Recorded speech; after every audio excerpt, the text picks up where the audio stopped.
ये देखिए, ये हम लोग की बाइक है जो अभी लगी हुई है यहाँ पे। इससे हम लोग अभी राइडिंग करने जाएंगे।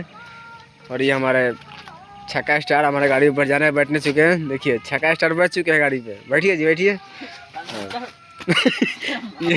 ये भाई कलुए स्टार ने इनको मुँह में फेंक दिया। देखिए हाँ, चलिए जी और आगे बताइए। अभी वो बेचारा कुछ खोज रहे हैं। हाँ बोलिए। क्या विचार है आपका? ये छक्का स्टार है, माँ छक्का स्टार। कमेंट और शेयर करिए।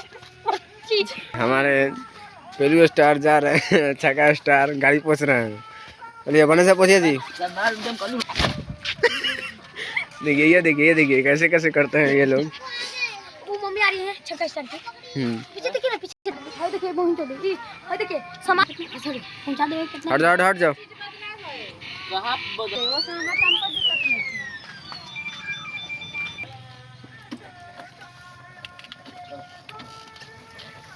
भाई देखो सारे बाइक में था को बना दो।